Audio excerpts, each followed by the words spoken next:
बार कार्यपालिका के महत्वपूर्ण अंगों को बनना पड़ता है लोकतंत्र में।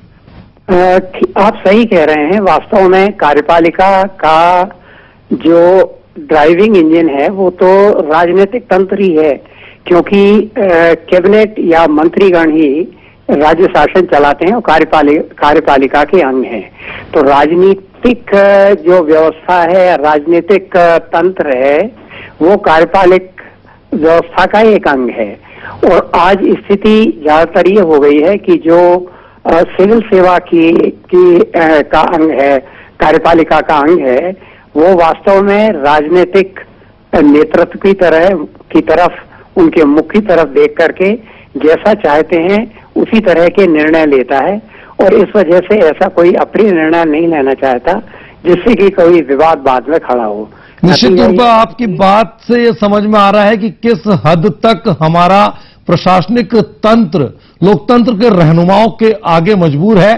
जबलपुर में पीजी नाज पांडे साहब हैं। पांडे साहब, आपको क्या लगता है जनहित याचिकाओं के जो मसले हैं, उन मसलों का दुरुपयोग, मैंने पहले भी सवाल किया था, किस तरह से रोका जाए, क्या सावधानी बरती जाए, और न्यायपालिका के तौर पर आप कहां तक मानते हैं कि इसमें और भी ज्यादा जागरूकता के लिहाज से अभी इसको बढ़ाने की जरूरत है?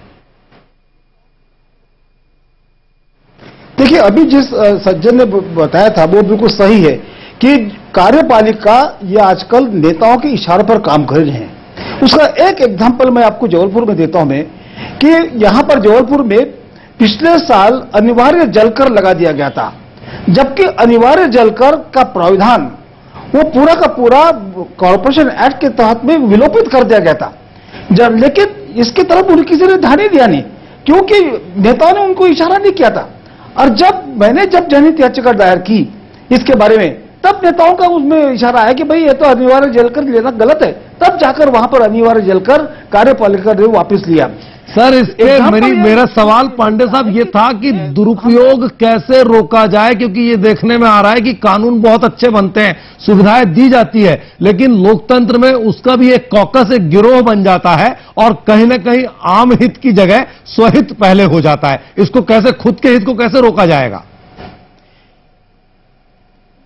नहीं, आपका बिल्कुल कहना सही है कि जनहित याचिकाओं का दुरुपयोग जो है कुछ स्वार्थी लोग जो कर रहे हैं, ये बिल्कुल सही बात है। और ऐसे लिए न्यायपालिका बिल्कुल सामने आती है। और मुझे मालूम है कि जबलपुर हाईकोर्ट ने कई लोगों के ऊपर आपको कॉस्ट लगा दी है। ये आपको बताना चाहता हूं मैं, ये बिल्कुल सही बात आपने क्यों उठाई है। जनहित याचिका माध्यम से जनता को या नेताओं को या अन्य बिल्डरों को जिसको उनको प्रताड़ित किया जाता है, ये भी बात सही है। लेकिन साथ ही साथ सभी जनहित याचिका ऐसे नहीं रहती है।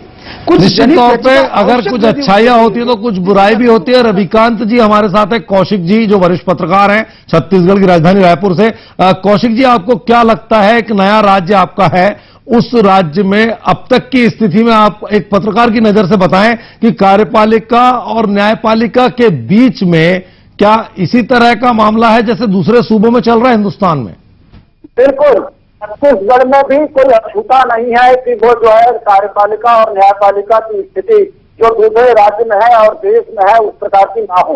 छत्तीसगढ़ में कई मामले ऐसे उजागर हुए हैं, जैसे भैंसा कन्हार का मामला है, जंगल का मामला था, खनिज विभाग ने क्या किया, न्यायालय में चला गया। मालिक मकबूजा प्रकरण क्या हुआ, न्यायालय में चला गया। आप देख लीजिए कि पिछले राष्ट्र बनने के बाद पिछले 11 साल में 3 बार पीएससी की परीक्षा हुई, तीनों बार पीएससी की परीक्षा न्यायालय में चला गया। भर्ती की प्रक्रिया हुई, उसके बाद अभी अब सरकार ने नया आरक्षण का मुद्दा उठाया। आरक्षण का मुद्दा चाहे अनुसूचित जाति का हो, चाहे ओबीसी का हो, चाहे आदिवासियों का 32% का मामला हो, वह न्यायालय में चला गया। निश्चित रूप से रविकांत जी, एक बहुत लंबी फहरिस्त है, बहुत लंबी लिस्ट है, समय हमारे पास बहुत कम है। बहुत धन्यवाद आपका। इस बीच में पानाचंद जैन साहब से बहुत छोटे में ये समझना चाहता हूं कि आखिर इस स्थिति को, दशा और दिशा को बदलने के लिए क्या कुछ करना होगा, उनकी क्या नसीहतें कार्यपालिका पर है ताकि न्यायपालिका को अपने मुख्य धारा के काम के लिए और ज्यादा समय मिल सके? देखिए, आपका प्रश्न बहुत ही गंभीर है। आज ये विचारणीय प्रश्न है कि प्रशासन किस प्रकार से चल